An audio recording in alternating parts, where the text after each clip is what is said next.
I'm Justin. And I'm Jay. And together, we're Cryptids of the Corn podcast. We are where scientific and magical thinking combine. We take my background in biology. And my background in exploring the unknown.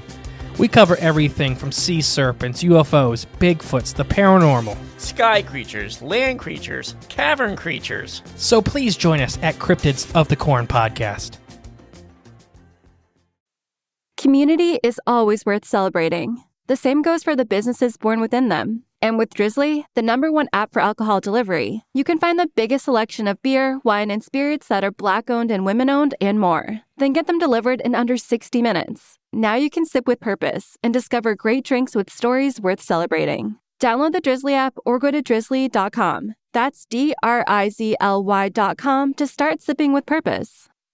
But I got down and did that, had my hand out, and listen, it was seconds. And this all happened quick. And I got down and I'm thinking to myself, I'm like, wow, it's hard to hold your hand this way. I'm like, am I too muscular? And I was, what's going on? And then something on the darkest night I've ever been in the woods walked out and walked into that water. Conclusion. Welcome back to another episode of Bigfoot Society. In this episode, we have the privilege of talking to Mr. RPG, who you've seen in multiple different Bigfoot shows, such as Finding Bigfoot and Expedition Bigfoot. How far does one go when you go deep into the world of Bigfoot? And what happened that dark night when RPG was alone in the woods? Find out on this episode of Bigfoot Society.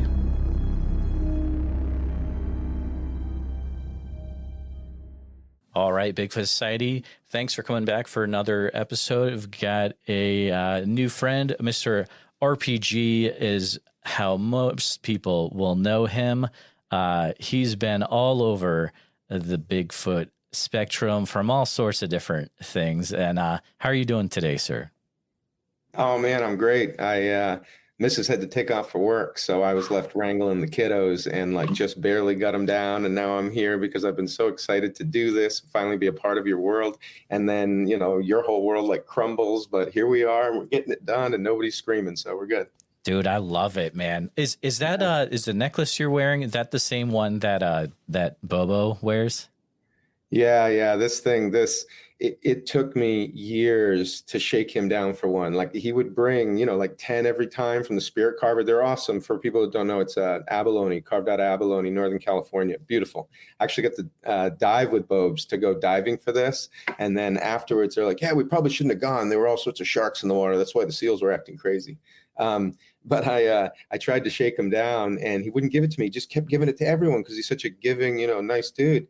And then finally I demanded it. He gave it to me. And then literally the next day on set, he was like, oh, I ran out. He's like, RPG, give me that. And it was the first time I ever said no to him. I was like, nope. I love this. I cried when I broke it in Cuba and the leg snapped off and I was like, and she's like, are you going to let that ruin your day? I'm like, you don't understand what this means. This is my diploma from PhDing on Finding Bigfoot.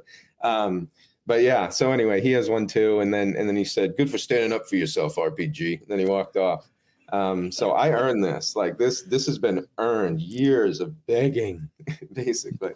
That is awesome. So not many people have one of those is what I'm hearing. No. You have to be maybe now, I'm not sure what the Spirit Carver's doing, but you had to be a friend of Bobo, be in his inner circle. That is amazing. Yeah. RPG, how did you get into the world of Bigfoot? I was always into it. I grew up a military brat, so we moved every 2 years.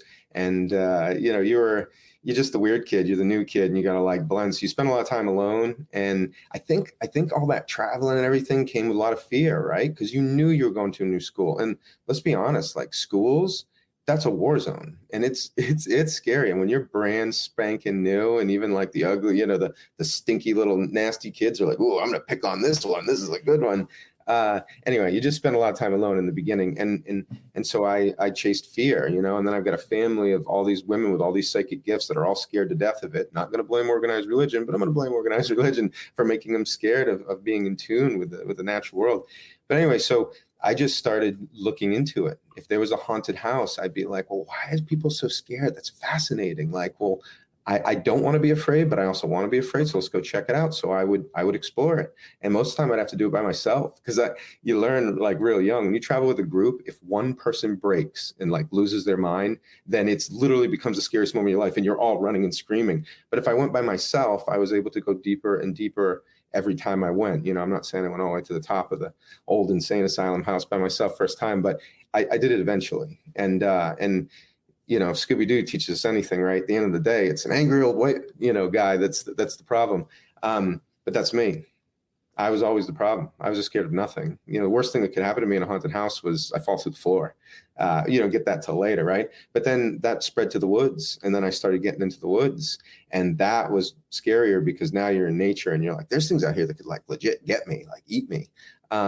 But then once again, you learn that you create a sort of like force field around you, and nature really, unless it's like it's right, you're between a mom and its baby, or like just a big old male or something that's hungry, everything goes around you. Nothing wants to mess with you. You're stinky, you're diseased, you shouldn't even be there. Go back to the city, go back to the fire.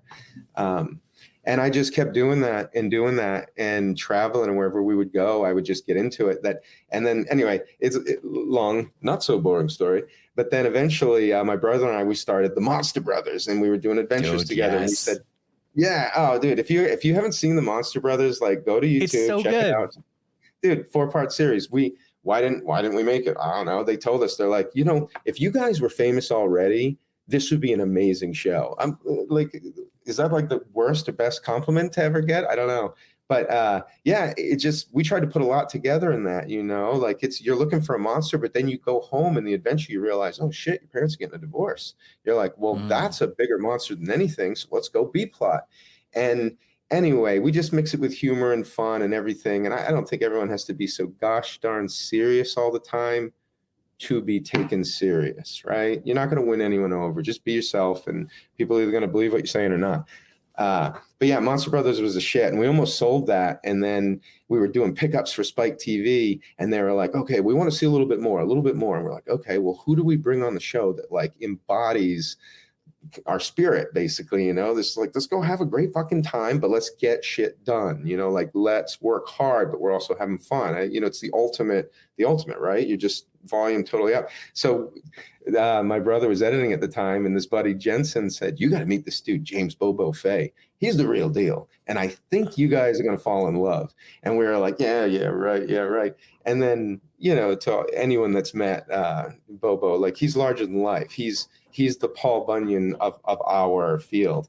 And he said, yeah, hell, I'll come down. So him and Yammers actually came down to Mount Pena, just north of Los Angeles, and we met up to do a little squatching, but mostly to film pickups and to show a little bit more what the show is. And I gotta tell you, man, now that we're all retired, so to speak, that's the hardest my brother and I have ever partied and filmed, and that's the hardest they've ever partied and filmed. And but we got it done. We got the whole thing done, and it was just, you know how it is. Like there's certain things you can do, and one of them is to go on an epic adventure with someone, and then you're bonded for life.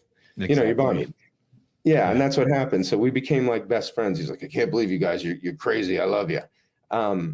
But it's also, can you work really hard, and can you keep it fun? Can you stay positive? You know what I mean? And that's what's hard. So when he went on, his show made it. Our show didn't go anywhere.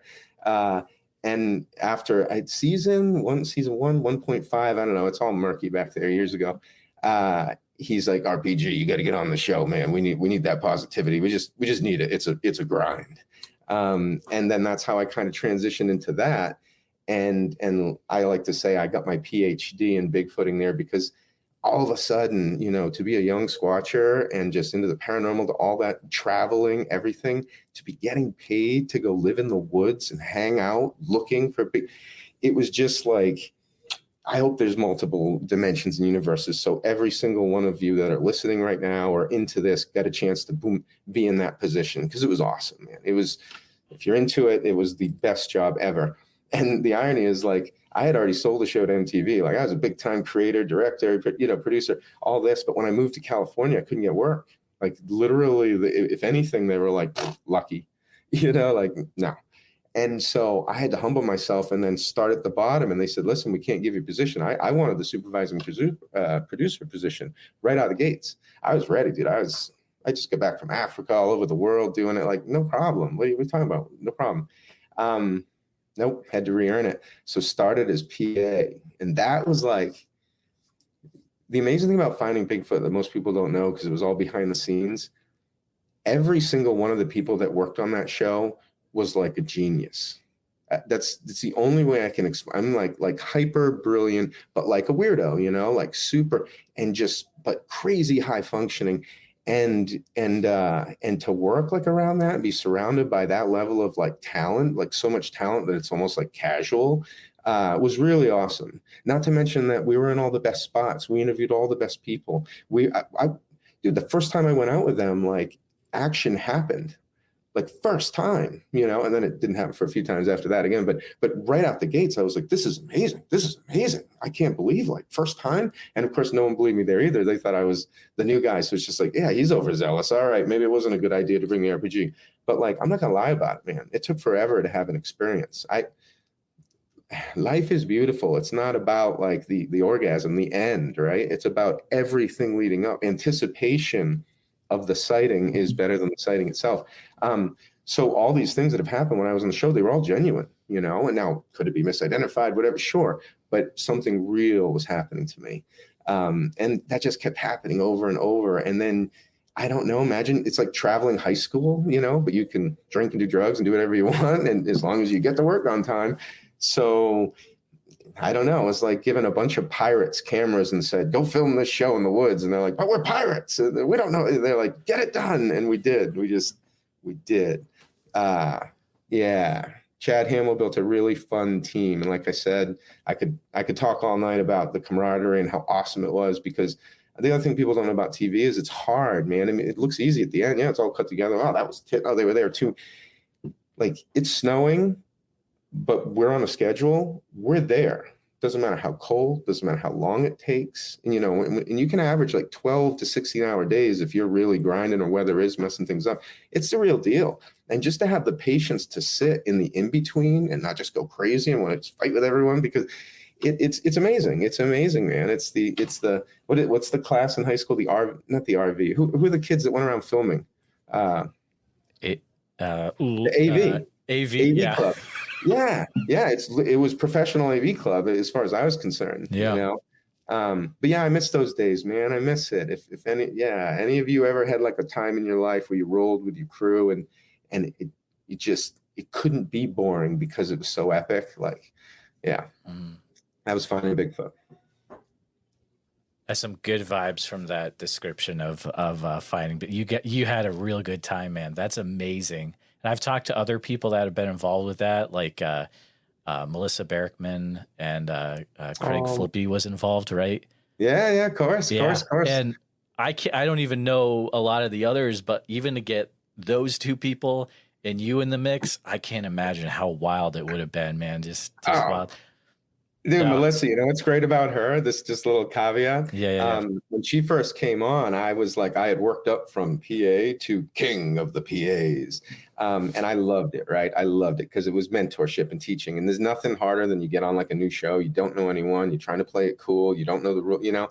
And that's why you mess with people. Like, treat everyone like their family. Well, not family, but like family, you know what I'm saying? Right. And she would get in the car, because the worst job to do, you ask any of them, was to be the lead car when you're driving out and we've only been to the place once or something, because you mess up that caravan and everyone's going to be pissed because it slows down the whole production. Everything gets backed up.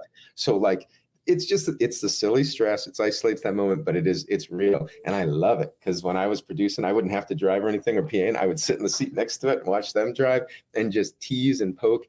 But at the same time, like, I'm there. Any heat that came, I took it. Anything. So I got him through like the driving and actually trained him to be really good at it. Melissa she's amazing. I don't know. I will promote anyone that can stay upbeat, positive, and lovely through every storm thrown at them. And now maybe when we left and she went back to that hotel room, she cried her ass to sleep, but she didn't bring it to work. So mad respect for my girl. Yeah. That's awesome. She was awesome. Yep. So looking over the entire Finding Bigfoot, let's say career, was there a time when you're out there in the woods when stuff got really real and you're like, you know what? I'm having issues dealing with this. Like, this is a real Bigfoot situation right now, and I'm not sure if I want to be here. Like, was there ever any real stuff like that, or? There was definitely real stuff like that, but no, never me like all of a sudden realizing like, oh wow, I've taken this too far. I actually don't want anything to do with this. No, by that point I was in, I was addicted. I needed the fix, and I was getting closer and closer to having real experiences. And a few times it really happened. Like I legit in Turner, Maine, the Turner, Maine Bigfoot, you guys ever see the video on that one where it's literally daylight and there's this one moaning and just walking across it was an old logging trail that went back into the road. And it actually brought up a discussion like, do we believe that there were possibly like grieving that goes on with Bigfoot, and could there be special needs as well? Because if you listen to it really has this deep moan, this kind of wailing moan, in the way it's kind of walking. Stay tuned for more Bigfoot Society. We'll be right back after these messages. Looking for adventure in 2023? How does island hopping in Thailand sound? What about marveling at waterfalls in Iceland? Or tapas with your new BFFs in Seville? What about discovering the world with an awesome group of 18 to 35s? Explore all of this and more with Kentucky. You'll sleep in the coolest accommodation and learn from local guides and experts. Visit Kentucky.com. That's CONTIKI.com to book your next adventure. Kentucky. Travel together. If you're looking to move out of your parents' place, you could really cut expenses by bundling your car and renter's insurance with Progressive, which is good because your little brother has gotten really territorial. You're blood related. You'd think it would be fine to share food in the fridge. I mean, who writes their name on every individually wrapped slice of cheese, Tyler? Still, you've got to admire the commitment. So bundle your renter's and car insurance with Progressive and use the savings to help you move out and have all the cheese you want. Progressive Casualty Insurance Company. Coverage provided and serviced by affiliates and third-party insurers. Which also led people to think maybe it was a hoax, but it just, why I love that footage, besides what I'm going to say next, is it got a discussion going, really unique things, real different angles, because I never thought of something like that. Like, yeah, would they walk around and moan if one of them died and cried? Like, it was kind of neat to humanize it. And then the young boy that posted the videos, he was immediately humiliated by everyone at school and picked on and all this. And sometimes TV is a good thing, because we wrote in, did an episode, put him on TV, and suddenly he was cool. Suddenly it was like, oh, okay, that really did happen to you. Still weird, but cool. And I like that. I like that TV can heal or help in that way. But anyway, in that area, dude, we legit, I went out and I just, you asked me, was there a pardon my French, oh shit moment? I mean, this was, that's kind of what I was saying. Yeah, totally. Yeah. Because we knew there was a video. Not every time would we be able to get to a location relatively recent to when it happened. So this was one of those times we were there fairly quick, which is amazing. And yeah, so we knew this. They had gone out. They had gotten all sorts of things, from knocks to whoops, like different stuff. So even they were getting action. But these woods were like thick and like pine trees with all those dried branches, like witches' fingers, just like, yeah, walk through me. Yeah, walk through me. I'm going to claw your faces for all this deforestation. So it's just a nasty place to be walking. Plus, that night, it was literally the clouds on top of clouds on top of clouds on top of clouds until the clouds were hitting the ground. It was just near zero visibility and just moisture, thick air. The ground was wet. But yeah, so at roughly 3 a.m. in the morning, they come back in all tired, sore, beat up, scratches. I go in the woods, because I treated them like, oh, they're like a lure, right? So they went as deep as they could, got the attention if they're out there, and brought them back to the edge of their territory. Get the hell out, right? So I go in, and I don't even have to go in that far, but I'm in there, and I won't tell the whole crazy story, but I'm out there, and I had 2 apples, and I threw one this way. It literally hit a tree right next to me and fell. And I remember thinking, wow, if they're standing out there, they're either laughing or they're like, this dude's an idiot. I'm not talking to this dude. and then I turn, and I know I'm down the logging road, so I chuck that thing. And it goes like 30 yards, whatever. And it lands as it bows around in the water. And the water is like a foot deep, maybe a little bit more, just because that's how wet and damp it was. And it made me jump when it hit the water, I'll be honest. Like, and that's what made me realize, oh, wow, you're like not as cool as you think you are. You are nervous. Like you want this, you're excited. You built the bravery up. You are before the wall of darkness. You are here on the show. You know, they're like, I was in my moment and I really thought I was ready, but no, I was scared. And so then I go, okay, get it together. So I get down on one knee when I think I'm close, kind of like great apes do. And I put my hand out and, the big man will come and run his hand on it and basically say, you're okay. And then you can get up and go. I don't know what works. I don't know. I just know every Native American I've ever talked to that has bestowed any wisdom on me or any of the old guard of the Bigfooting, they said, you better have damn respect. So I don't know what more way to, posturize, get down on the ground and say, listen, like, I don't even have to look at you. Imagine if it just came up and rubbed its hand. I'd be like, oh my God, I probably shit my pants, but I'd be happy. It'd be the happiest pooping pants of all time. But I got down and did that, had my hand out, and listen, it was seconds. And this all happened quick. And I got down and I'm thinking to myself, I'm like, wow, it's hard to like hold your hand this way. I'm like, am I too muscular? Like, and I was, like, what's going on? And then something on the darkest night I've ever been in the woods walked out and walked into that water, kaploosh. And I just remember, like we're wild animals. We're very good at covering it up. But when you get into a truly panic mode and all your just everything turns on, dude, the world becomes electric. I could have sprinted. I could have outran any Olympic sprinter for maybe half a mile. But it walked out, kaploosh, kaploosh, picked that apple up, and kaploosh, kaploosh, silence. And I'm there by myself, like, not super far into the woods, but far enough. Like everyone's way back there eating, they're miserable, they're getting ready to go. And I'm out there on my already down on my knees, like, oh God, what do I do? And my arm just starts shaking, because all I can tell you, for those of you that get close, you're going to find out who you really are and how badass you really are. Right. But it's a chance for growth. So I literally just breathe it back. And I just sit in this moment going, this is the closest I've ever been. And it's kind of interacting with me. So then I started picking up little stones and I was throwing them just to see if anything would happen, and nothing, right? Nothing. But then all of a sudden I realized, wait, every time I would throw almost perfectly in time, it was just barely off, something would land near me. And I'd be like, wait. And I did it like one or two more times, as wow now, but one or two, and it did it. And then it's kind of like when it must have been all over my face, like, oh, and then it stopped. And like time goes by. So you just kind of release on the finer details of it. You just kind of let it go. I'm like, dude, I had a real experience. It really moved me. It really made me realize that I'm still scared of these things, but yet I'm brave enough to keep going. But that was there, and there's many more actually, which is kind of amazing that we got that close, because I think a lot of people think, it's just TV, it's crap. But let me tell you, honey, I've been there. I've had primal fear, and you cannot fake that. You just you can't fake it. But yeah, and after that, I mean, literally, everyone saw that, like there was action all around. People, they could see him moving in the trees on camp, but this is all off camera. You know how it is. You film that long in the woods, everything. Wow. Cameras are down. But yeah, so anyway, just absolutely fascinating. And there were more incidents like that. And it depends on who you talk to about it. I just tend to see the awesomeness of it. And, we could focus on how miserable it was. It was pretty much a miserable night. But dude, for us that like love this, I don't care. Lasers could be going off, aliens attacking, but I'm there. Like Bigfoot's here. Like, where's my popcorn? Yeah. Oh, that's awesome.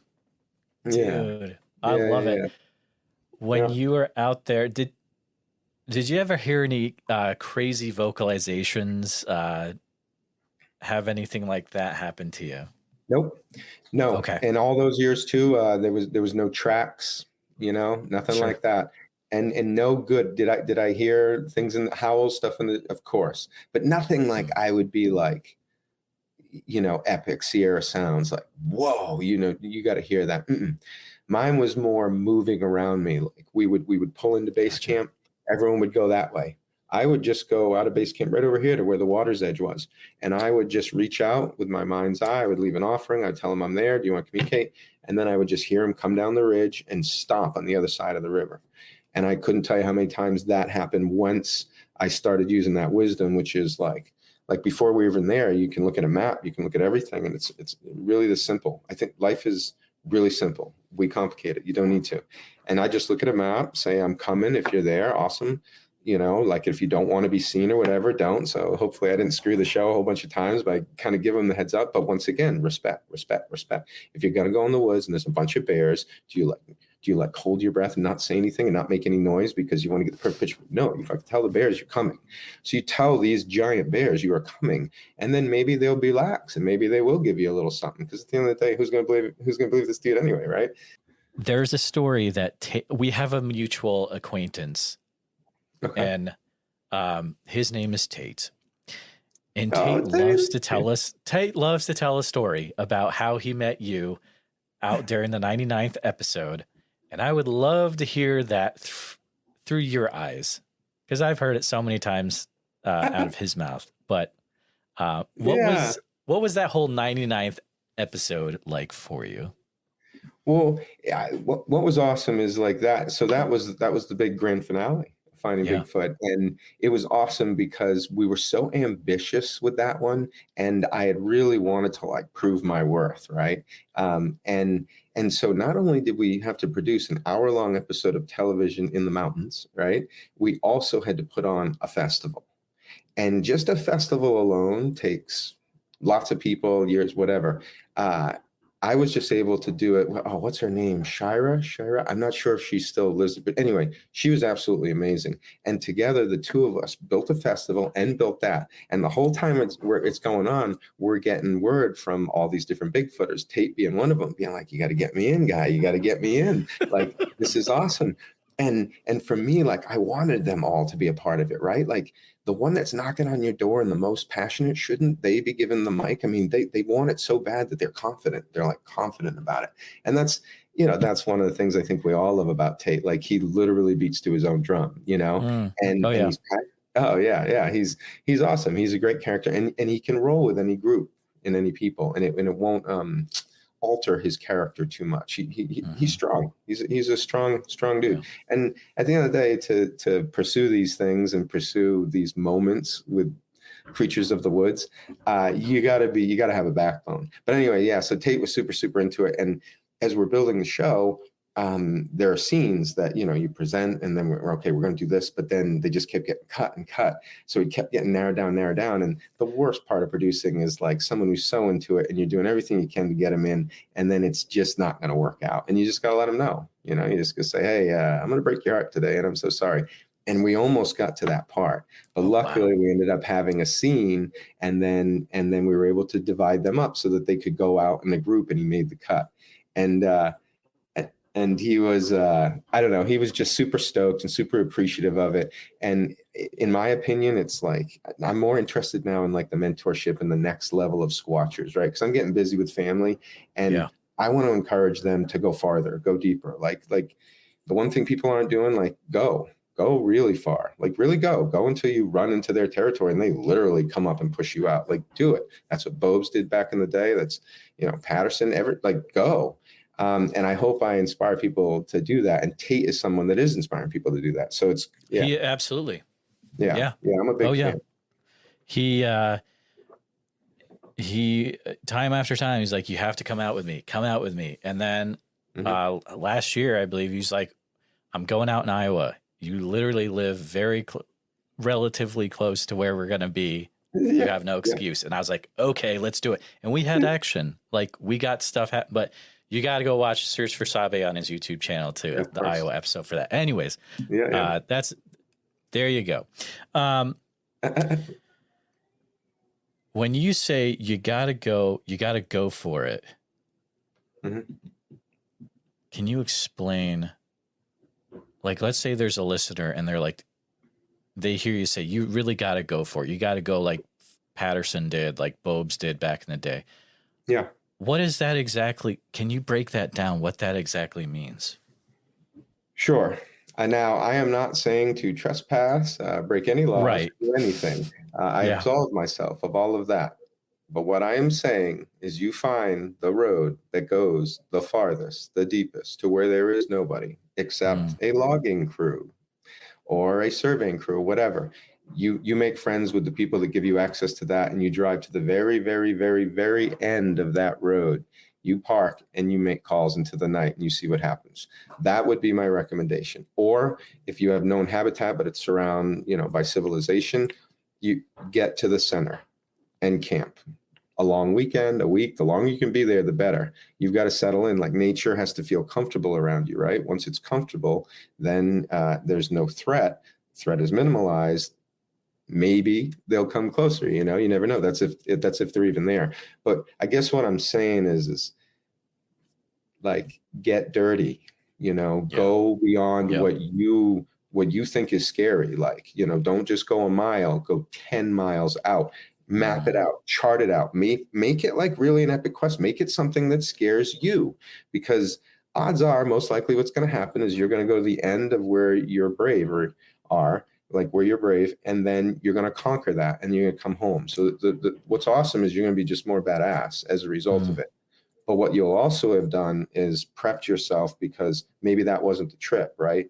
But if you're really in tune with this and you put it out to the universe, you want this, someone's going to come along and you will have the experience to go be present when it happens. Because I think the fear thing is, I think that's like something real. Like, the less afraid you are, unless you are super remote, I think they're more inclined to approach you, right? Like, I'm not going to approach you if I think you're scared of me, right? I'm standing there, I'm like, God, it looks like he's gonna have a heart attack if I like say, hey, how's it going? You got any Grey Poupon? Yeah, even Swatch like Grey Poupon. What? We can't be sophisticated, whatever. Classic reference for all the new kids. They're like, what is he talking about? Mustard? Go watch old commercials, guys. Yeah. Sorry, I'm dating myself a little bit. But yeah, I guess all I'm trying to say is go further. And if you're curious, like, well, what's far enough? Hit me up. I'll tell you if I think it's far enough or not. You got to go where nobody else is going. Most people never go more than a half mile off trail in any national park. And honestly, I'm not saying to break and enter. I'm not saying to do anything bad either. But I've been to a few, the perimeter, and I've accidentally been to a few national parks. They're a playground at night. At this point, I completely believe that they know they're there. They know they come through at night, certain times of the year, and that's why it's closed and they won't allow camping certain times of the year and whatnot. Stay tuned for more Bigfoot Society. We'll be right back after these messages. Because I've had crazy action, and we're talking like right near cities. I'm not going to say any names, but it's a good spot, but like literally right near major cities, and it lights up at night. I forget who said it. Somebody came up with the idea, like, somebody just needs, it might even been Bob's, somebody needs to just put a camera in trash cans at the national parks when they take the lid off. Boom, we got them. That's awesome. It almost might be that easy. I'm telling you. Totally. Because that's what I would do if I'm intelligent enough to move like a ninja in the night, and I know they shut down this big beautiful mountain with all this fun smelling trash, especially if I'm a teenage Squatch and I give a shit what my parents say. Like, I'm gonna eat the human food. I don't care if I have diarrhea. Taco Bell, like it's a party, man. It's a party on those mountains. But yeah, push it, do it for yourself, and odds are you'll have an experience. A lot. Well, I'm curious. So I'm curious myself. Probably some listeners are curious too. What do you think Bigfoot is exactly, RPG? Oh, nice. Yeah, the question of all ultimate time. Question. Right. Yeah. You can only travel with Cliff and Bobes and Moneymaker and everyone for so long and grow up with the Patterson Gimlin film to not want it to be flesh and bone, real, relic hominin, whatever you want to call it, Neanderthal, but you want it to be real. And at this point, I absolutely think there are other relic species living in isolation comparatively to where we're living. I just think there's this, and I've got to put this out there. It's got a little bit of a deep dive for people, so go it if you want. But there's a book called Quantum Paranormal by Patrick Jackson, and he's come across something that just really like lit me up when I read it. And I was like, oh, I think he's figured it out. So in a nutshell, not to oversimplify it all, but there's a lot of land out there, a lot, way more than people think. There's enough space for everyone, enough land for everyone, everything. And most of us are huddled around cities or urban centers. And with all that land, you have these different groups that are living there. And you have these, they spawned in World War II, they're called Foo Fighters. They're in ancient reliefs and ancient pictures. They're everywhere. There's these little metal spheres, but since they're not these giant motherships and Hollywood and aliens and Will Smith kicking ass, like nobody cares. But that's nature. Nature speaks in subtlety. And I just really think that what we are living on is like a giant game preserve. And maybe we're the premier species. I don't even know. Maybe not, because the oceans are much bigger. There's got to be something down there. Why the heck aren't we exploring the oceans? Why does nobody care? You know what I mean? Like, why do we care about that? Why aren't we in space? Why aren't we going there? Why aren't we going to the deepest part of the woods? Where's that show? Where's that show that we just watched, right? Wow. It doesn't, it makes you question, like, what happened to the real exploring? What happened to the turn of the century when it was like the age of exploration and people were going places? Like that's exciting. You read the paper, where did they get to today? To go back to those spheres, they just keep us separate. With today's technology, we have cloaking ability. We have all these things. So imagine a drone that's just moving along and, we're in the woods and Bigfoot, whatever it may be, is coming through the territory, heading home. It very easily can put up a shield. That's why people see it cloaking or like vanishing, like really weird stuff that you're like, oh, if it's flesh and bone and not all of these people can be lying, then what is happening? And I'm telling you, if you include technology, if you add one more character to the story, don't just keep it that simple, then to me it makes sense. They're like the wardens, the invisible wardens that just keep us separate most of the time, but occasionally there's lapses and that creates a story, and next thing you know, you have an urban legend and bada boom, bada bing.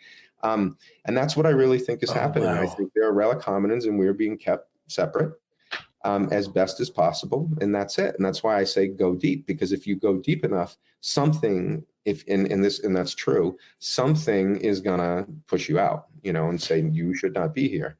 Because at the end of the day, these spheres, their job is to we have free will, so to speak, right? So it doesn't really want to interfere or do anything, but it has to create the illusion of open walls on this giant prison. I mean, beautiful, heavenly, but at the end of the day, we ain't going anywhere. But we are beautifully distracted. That's why any of you that are in the woods and actually breaking from the tech, even though we're all teched out right now, and going, because going into the woods is like going inward, which is the only adventure that matters for all of us. Everything else is a distraction. So going to the woods, we can get there faster, in my opinion.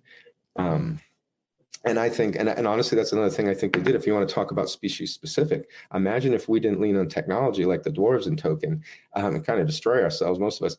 And we actually went like, what can we do with our body? I mean, there's studies come out and say we can completely regrow all the hair on our body, like long.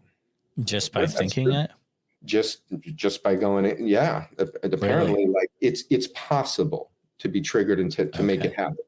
But then you follow like Wim Hof, right? And so you have this crazy white dude that's taken these Eastern knowledge and just brought it back, very Christ-like, and sharing it. And he's doing almost impossible things like climbing Everest in his boxer shorts, and just doing crazy stuff where you're like, but no prime, no nothing. But like for us Squatchers, isn't it important to watch these people that are able to push themselves even farther? Because let's take the Patterson and Gimlin story. Like whether it's true or not, whether you believe that, it's up to you. But in that story, they had pushed themselves to near exhaustion. They had reached a point, like they basically were like turning on each other and everything. Well, we got to go back when they finally made it, right? What people may or may not know about those two are the two most badass, unknown American folklore heroes of all time. Like Norman Rockwell should have calendars just devoted to them. Like they were the best of us, essentially. Dude, pro boxers, rodeo stars, vets, like just the coolest dudes ever. But I guess what I'm saying, so they naturally with the training necessary to go long enough to have the experience. And for most of us, we're soft. We grew up in a different time, a different culture. We're not farming for all of our food stuff. Although I'm turning this place into a homestead. I'm getting off. Good for you. Trying. That's awesome. Making every mistake possible. But so the more badass you can make yourself, the more prepped you can be. So I would say follow those mentors. Look for mentorship. That's the key. And I think if you line up enough of them, you'll just develop a good core and be strong enough to go far enough to stand there and crap your pants. Like it's awesome. Yeah. That is really There's just cool. a lot more to it, right? Like if you just focus on finding Bigfoot, you're probably going to be disappointed. But if you kind of stand back and look at the whole thing, the prep, the adventure, the journey, like, all of it, you can really build yourself into this kind of Bigfooting superhero. And you should, right? You should. Everybody is capable. Everybody's amazing. Dude, I did these Tough Mudders, right? And I stay in shape. Oh, wow. Yeah. They're beautiful. Do them as a group, do as a team, a family, because you don't have to do everything. You're going to walk the whole thing at least. But my point is like, I was fit, in shape, everything. And it still broke me down and almost killed me. And as I'm like going up this hill on my knees, I watched this woman, and I mean, it's absolutely amazing. You would overweight completely. Like you would never assume this woman would ever go anywhere near this. And she whooped my ass going up the hill. And she looked to me and she said, "Don't worry, honey, you can do it." And I go, "How are you doing this?" She's like, "This is my fourth one, and I'm taking my health back." And I was like, "Go, girl, go." Dude, we're all capable. Like it's just, we got to get by this, which is way too powerful, way too, and corrupted by our culture, in my opinion. But if you can blanket the noise, you can go inward, you can avoid tech as much as you can. Yeah, man, there's a lot of potential. And so what if Bigfoot, Neanderthal, what if they just, without distraction, have gone inward? Then maybe you don't even need the technology. Maybe they can just, what did Tesla say? Like energy, frequency, vibration, right? Well, they can do the infrasound, and they better not have done it against me. But what if they could have, and just through the vibration, they can match you. So they can knock you out. They can make it blurry. They can make it seem like they're cloaking. Like what if, right? We have all these humans that have these crazy gifts and attributes. Like, why wouldn't that be something they have? And honestly, I'm not saying I believe that. We have to stay open-minded because nobody knows. And anyone that has a closed book on it, this is what it is. Right. I feel for them. I want to give them a big hug. But, that's what's fun about it. Nobody knows. And if you're not sure, like, don't let anyone talk you. Try it. Try any experiment. Try something you think that will work, And if it's respectful and fun, who knows? There's a few people that know you from the first season of Expedition Bigfoot. What was it like being involved with that first season? So Expedition Bigfoot was awesome because I just transitioned from being an international TV producer to a full-time dad. And it was like, oh, now I'm going to go pro. We go film for, 2 weeks to a month out of the year. And the rest of the year I have with my kids to be this dad that I've always wanted to be. Perfect. So I was stoked, dude. I felt like I had done all my time. I've been good to everyone, even the people that punch you right in the face. I'm good to them, having a bad day, whatever. So I'd done my time. And when they were calling, they just kept hearing my name. Like, you should try this guy. He likes to talk. You should put him on. He's fun. And so, yeah, we went, man. And I drove in and I just remember being like, how do you explain it? It's, for those of us, once again, okay, I feel like I won the lottery because I won the lottery. I got to be on Finding Bigfoot. That was one thing, but I always wanted to be in front of the camera. Like that was my dream. I wanted to use that as then a platform to go on and make people feel good about this, because that was one of the things Finding Bigfoot did so well. It was the fact that, like, those town halls at first, we couldn't get anyone to go. People were embarrassed. There was shame around it, and that show single-handedly made it cool enough. And that was, and I wanted to be a part of that. And if I could promote that and get more kids like myself and other kids that have these experiences that are real, but have them stand confidently and deliver, I'm in. Like, I'm a part of that. So I was about to step into a mentorship role, and it was actually good timing in my life. And it happened when I was younger. Now I was just been all about me, right? But now I was stoked. And I remember the location was beautiful. The crew was awesome, super friendly, professional. I got along wonderfully with the cast. There's, like I said, I don't battle with anybody. And I come to find out, like, Maria really, really wanted me to be her second. She actually had a say in that, like a good say in that. So not only was I their pick, but also out of whatever her choices were, I'm not sure, I was her number one. And that felt good because we were going to be paired up, and we were going to get to work together. And I got 3 kids, another one on the way. She got 6 kids. Oh, like, wow. Congratulations. She's amazing. Like look at the full depth of people. Look at her. She is so deep. She's the deepest, most beautiful ocean, man. Anyway, all the success to her. But yeah, it was awesome. It was just awesome. But I wasn't feeling good. And I was like, what is off? Like, what is off? And I had never in my life had I ever gotten migraines, ever. Dude, I hydrate. My mom always has a glass of water in her hand. So now I always have a glass. Wait, am I like my mom? Son of a. Right. You know?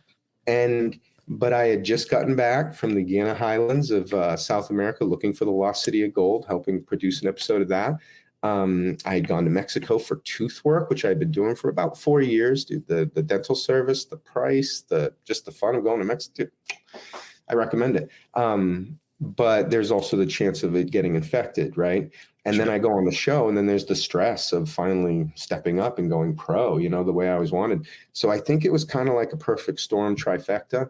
And then there's also the chance that infrasound could have been used, because I never felt this. And I felt a little bit residual afterwards, but I was good the next day. They took me to the hospital. I got souped up, whatever. They put all in me. I came in, I was jogging the next morning, and I just jogged right into, oh, you're out of here. And I was like, don't you even like a good, like, even if it would, this is the truth, even if it would have killed me, I would have worked through it.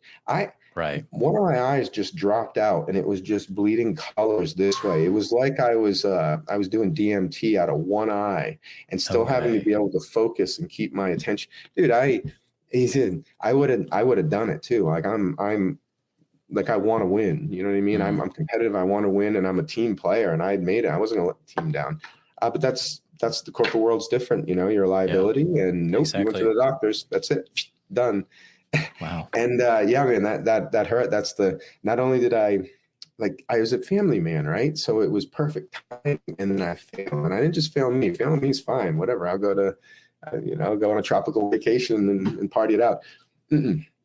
No, I let him all down. So that hit me hard. And then I did it on a grand stage in front of everybody, like all my friends, everyone that put their name in for me. And I was just like, oh man, life just does those things sometimes, and there's nothing you can do about it. I almost think like it's like a wink, it's like, okay, let's see how you stand up. It's gonna take a little while, but it's like learning to walk again, like you're a toddler. But it's great because it leads to new things. I'm doing Outcast Paranormal now, and it's awesome. And I'm with a group where I can just be me, and we can push it, right? Like people that aren't afraid to juggle chainsaws, so to speak, but like to do things that are a little edgier. Like I was saying, go farther, go beyond your fear. Stay tuned for more Bigfoot Society. We'll be right back after these messages. Well, to be with a group of dudes that we push each other to go a little bit farther beyond our fear is great. It's a rite of passage. I don't know, man.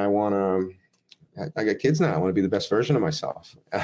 And so, it was a hell of an experience. That's all I can say. And I wish them the best. And it was awesome. Beautiful. And I almost caught my shit, man. I was right there. So wow.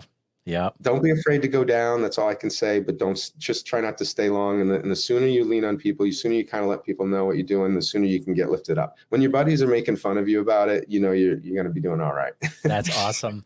You brought up Outcast Paranormal, and I'm glad you did, because we were going there eventually. How did you get involved with the Outcast Paranormal guys? Those guys are they're so wild. You can tell they have a lot of fun, and the stuff that you guys put out is awesome. Like Satanga. Holy mackerel. It's such a great series of films that you guys made up in just north of Omaha, Nebraska, right? Yeah. The first start of your question was, how do we get involved? And basically I was moving to Florida, and I started talking with Stacy, and I'm like, listen, I'm busy now with kids and everything, but I still want to stay active. I still want to, as I come down, I'd like to do something, when I get a chance. And so him and I linked up, and we were actually supposed to shoot up at the Conjuring and do some stuff. And then, the whole, pandemic thing, the world just changed. And so we kind of had the brakes put on, but then we came down here and we decided, well, let's do something local. Let's do something local. So we revisited, the falconer footage, and the fact that his dumbass actually had Bigfoot. They would have the best Bigfoot video evidence of all time. If poor old Bill Brock would have just turned the camera on. This is another thing for everyone listening, right? Like, you can be prepared, you can have the camera, you can be in the right spot, and still, when that shit hits you and it's real, there's just, you can't go train for that in the gym, or you'd have to like get into an accident every day to be like, all right, here comes the accident, because he didn't, and just ran right by him, you know, like, or I think he didn't even turn, but he was at the end of a fire line push through the woods. And in our film, we go back and we reproduce that, and we hit that entire area up. Which was really fun. But yeah, that the Bigfoot was there. And what people don't know about that, falconer footage, or maybe you guys do, when they actually went out and looked around the area, because falconer was coming through for weeks, and the buzzards were growing in number and growing and growing. And it was to like a point where it's like biblical kind of thing. And he's like, and he even said, you know, he's like, yeah, you would have thought I would have noticed a little more, but you're on your way to work. You know, you're not trying to, you got to get there. I was probably running late. And he just happened to know what it was. He was lucky, because everyone else like, what is that? What's going on? But anyway, he got out. When you got down there, they were pigs, right? They were live, healthy pigs with just one leg broken. No way. Yes way. Just one. And so let's just sit in that moment for a second. So there's a video, people see it. He saw it. He swears by it. So does his son. Stacy goes with the boys. They run into it. It actually was out there on the peninsula when they were there, and they scared it out. Never been back ever since, apparently. But like, what a level of intelligence to make the pig cripple enough to where it can't go too far, and you can just have a nice, easy meal. Genius, right? Like, spooky genius, but genius. So anyway, really, really interesting stuff. But in that film, we explore those areas, and there are still areas around Mayaca, the park itself, that are super active, man. This one guy, Rogers, we call it Mr. Rogers Paranormal Neighborhood, and let me tell you, man, he's got high strangeness, and he's seen all sorts of crazy stuff, and the film just kind of explores the wonderful characters of that South Central Florida, and these people living on the fringe of a park that is, I mean, there are gators in there. Stacy went out, like, so at the end of it, it's 3 parts, okay? Skunk Ape Experiments. And not to jump to the end, but in the end, like, we both kind of go our different ways, and I stay on the path, and I go to where a remote campsite, you know, I still go far, and I'm by myself and everything, but for me, it's scary. He just goes straight into the woods, and heads towards the river. Long story short, he ends up seeing a gator and seeing tracks that, like, you know, they can't be this far. No, it's something this big, like that, something so big that it's not scared of you at all. It's going to come and push you out or eat you. So just, that's the kind of level, like, we were pushing it. And then we ourselves, to tie it into the pig, we actually go out in that film and catch a pig barehanded. And for all of you that, like, how do I explain it? You know, I like going to the movies, right? You know, go meet your friends at the bar, go have some dinner, maybe play some miniature golf. Well, some people go pig hunting, but not with guns. They catch them barehanded. And the only thing I can tell you, it is the most righteously, awesomely badass thing you will ever do or ever witness. I wasn't even a part of it in my heart. I watched this guy catch a pig with his bare hands. And anyway, well, we caught him, and then we put a homemade tracking collar on, which these are the things that you can only do on TV, right? Like, who's doing that? We built it, contact, but that's that life, you build your character, right? So I built is a producer. So I had no problem calling someone and being like, hey, we're doing this crazy thing. You know, you want to be a part of it? And I'm like, yeah, that sounds great. We love crazy things. So we built this collar, and then we released it into Bigfoot habitat, where they're supposedly crossing back and forth through. Just, I don't know, man. It's just fun. You don't need a huge budget. You don't need Hollywood anymore. That's all I can say. Like, if you're passionate enough, like Goonies, hey, you guys, call your team together and take your AV superstar asses into the woods and get it done, man. No problem. Dude, that's amazing. Yeah. When you guys, when you went up and filmed Satanga, which I really like it because it's in my neck of the woods. It's, you know, I'm like an hour and a half or so away from those dudes. I'm just, you know, over in Iowa. But was there anything that happened when you guys were there that didn't make the film that was wild, or is everything in that film that was wild?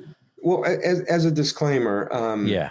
They've had a lot of people, a lot of big names come to walk among them and share their experiences with them, and they've turned all of them away, essentially. That's okay.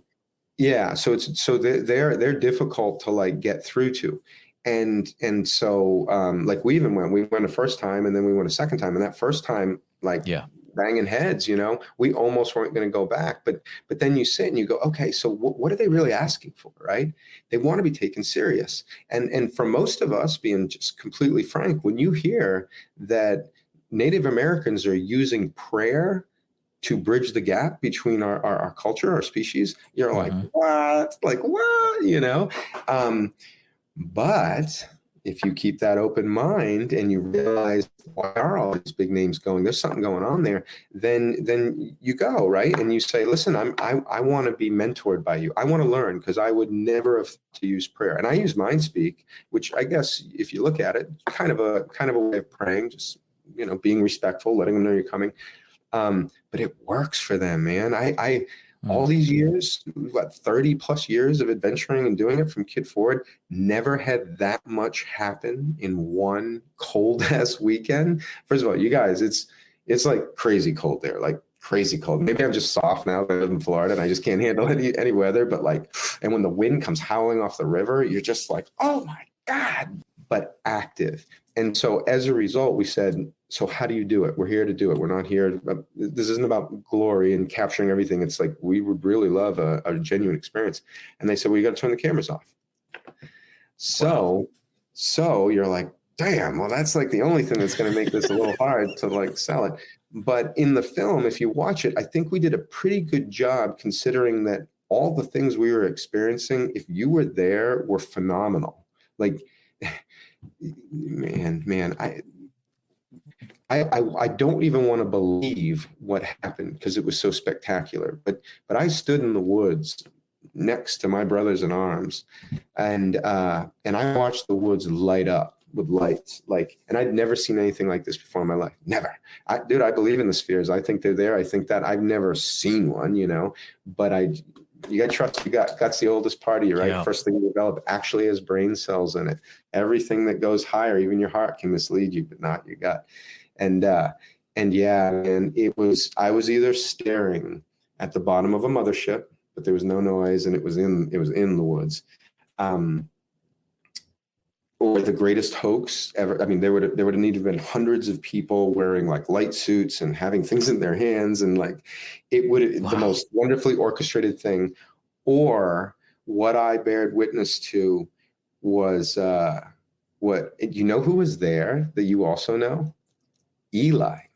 Well, that's how I first heard about it, because I was hanging out with Eli at Crypticon, and he was like, I was involved with this thing, and he told me a little bit. I was like, oh, I would love to see that. And then you guys, it was released on, was it Paraflix XX?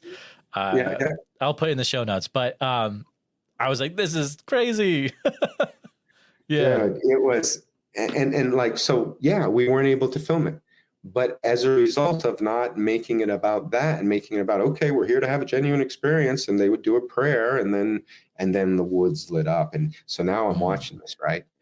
And in it, there are these two pairs of eyes moving, one like an orangish red and one of this bluish, light bluish thing. And they're just moving through it. Then they would vanish and disappear, but you're so mesmerized by the lights. And now, honestly, I thought it was the road or houses. I was like, because we didn't go there during the day. We just came at night. And I was like, it's too much. It's too much. There's no way. It's fucking spectacular.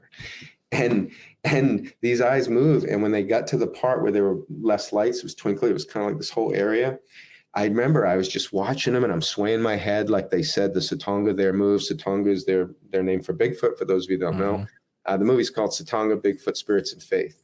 And I'm over there, and I'm swaying. And no lie, man, all of a sudden, that pair of eyes, that blue one, just rises up and stops. Like at considerable height. How high, I don't know, in the night. But like double the distance. And I just remember having another one of those. But there were so many lights, and I literally had like Eli, and then Derek was there, and yeah, and then they're like, okay, we got to go, man. That's it. We don't be too intrusive. This is their playground. They literally called it Bigfoot Playground. Oh. And I went, wow. Listen, if someone would have told me that Bigfoot throws raves in the middle of the boonies in Nebraska, I would have called them crazy. But it was the largest rave I've ever participated in, or at least bared witness to. Man, that was just one of the things. We unfortunately weren't able to film it all, but we were able to capture some of the stuff. And all I can tell you is it reads on our faces, and you can just tell, man. You can just tell. It's amazing. Whatever's going on there is amazing. And their gateway, their entrance point is through prayer. So don't discredit any technique. A lot of different ways to enlightenment. Very, very interesting stuff. Outcast Paranormal is coming out with some wild stuff. It is next. There are parts that are intense, and it is not for the faint of heart. But if you're into like Bigfoot stuff and you like paranormal stuff, like you're gonna dig it, and just check it out. It was a little bit out of my comfort zone, but I was like. I even had a conversation with Stacy. He was like, what did you think? I was like, I don't know, Stacy. But I was like, man, hats off to like Ryan. We talk about all of it. I'm talking about like not Satanga, but like the skunk ape experiments. Yes. And like your part at the end, I was like, oh my goodness, this is amping up like crazy, dude. Yeah, so here's the theory on it, okay? The walls are breaking down between the different disciplines within the paranormal, which is healthy and it needs to happen. If you're just a ghost person, but aliens and Bigfoot are stupid, we need to dissolve that. We need your help. You're doing some stuff that are amazing that may work, and like I said, we're just missing the right pieces to the clock to make it come together. So the sooner all these disciplines can come together and we can have fun together, I think we'll get to answers a lot faster. And that, in a nutshell, is kind of what we are as outcasts. We're all these outcasts because we're willing to try what nobody else is willing to try. We're willing to give everyone a chance to try their technique, because who knows who's right. And honestly, some of the craziest techniques make for the best adventures. Absolutely. Yeah. So we're just bringing all the disciplines together and seeing what works. And so far we've been running into some crazy stuff. So you guys are coming out with a podcast, right? Did I see that? Yeah. Well, Stacy doesn't sleep. I don't know. He watched Men in Black. I think he's on that like 36-hour sleep schedule. So he's burning. But yeah, it's something he wanted to do. And my brother's found good success with it, with his Cosmic Cantina. You obviously wonderful success. And we're hoping that we can. Yeah, no, but we can't compete with you guys. You guys, you did it. You nailed it. You're good.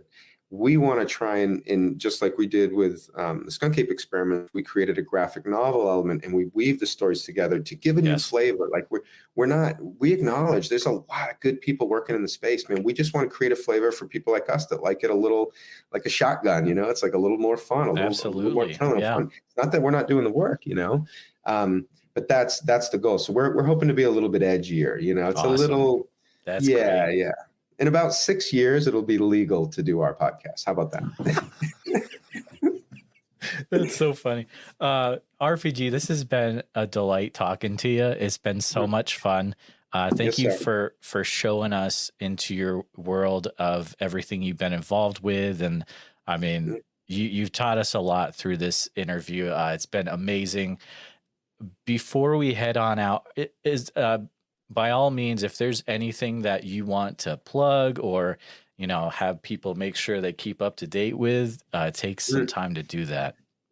Well, the Satanga, we're waiting for that to come out on Amazon, and that should be out on Amazon in a couple months. So we're just learning things about the business and that, there's just certain places people want to rent and do things. And we tried different areas. So just know that it's coming out. And listen, if it's moved you, like I'm telling you, if you enjoy things in this space, this is like I said, a unique flavor, a unique look into a small part of the world. And they're awesome. They're amazing characters, right? And besides that, yeah, man, if you're cohabitating, like legitimately cohabitating, and for you, it's okay to include someone in that world, someone that like literally like, I'm going to tell them I'm coming if, you know, just, and if they don't want anything to do with me, and that's okay. I would love to hear from people like that. And I completely respect them never saying anything as well. Because I'm cohabitating here. My girl saw it right on our land, which is crazy. But those are the people I'm looking for now. So, because until I can get back and go really deep and do a real push it, which we'll make a doc about, be awesome. I'm looking for a little bit of easier of an entrance into it. You know what I'm saying? So any cohabitators, I'd love to hear from you. Or even if I'm not allowed to come out, I just love to hear, because there's got to be something that you're doing or there, and all these pieces that maybe I can create here. So at the end of the day, I'd love it if they're passing through, following the river system, that they can stop in and grab the right berries to eat, whatever they like. You know, I'm just trying to be super respectful, and who knows, maybe then one day I'll actually get to sit and stare and cry that I was able to get there and see one for real. You know. That's awesome. Oh, so yeah, I hope that it sounds like you got some action going on in your property. I hope that keeps ramping up, and maybe there'll be an Outcast Paranormal coming out about that. Who knows? Or even if there isn't, you know, that's all right too. But RPG, it's been fun hanging out. Thank you so much for coming on, man. Yeah, but thank you for continuing to make people feel good about these experiences in this world. You are literally one of the best, so congrats. Thank you. Mm-hmm. Thank you for listening to Bigfoot Society. If you like the show, please review and rate it 5 stars on iTunes. Hit the share button and send this episode to all your friends on social media. Subscribe to Bigfoot Society wherever you listen to podcasts. It doesn't cost a thing. Pick up a Bigfoot Society shirt or enamel pin over on our Etsy page, and people will tell you all about their Bigfoot sightings when you wear it. At least that's what people tell us. That's what happens. If you'd like to become an official member of Bigfoot Society with a membership card, a community of like-minded individuals, and extra content each month, then please consider becoming a supporter of the podcast by going to www.patreon.com/The Bigfoot Society. Thanks for listening. If you're looking to get a new car, you could really cut expenses by bundling your car and renter's insurance with Progressive. Sure, you love your old car, but you know it's not normal to give instructions on how to open the window. It should be self-explanatory, but it's not. And notice how when you're in other people's cars, you can feel cushion in the seats? That's pretty nice, right? No, it's just normal. So bundle your renter's and car insurance with Progressive and put the savings toward a new car. It's time. Progressive Casualty Insurance Company. Coverage provided and serviced by affiliates and third-party insurers. 92% of households that start the year with Peloton are still active a year later. 92% because of a bike? Not just bikes. We also make treadmills and rowers. Oh, let me guess, for elite athletes only, right? Nope.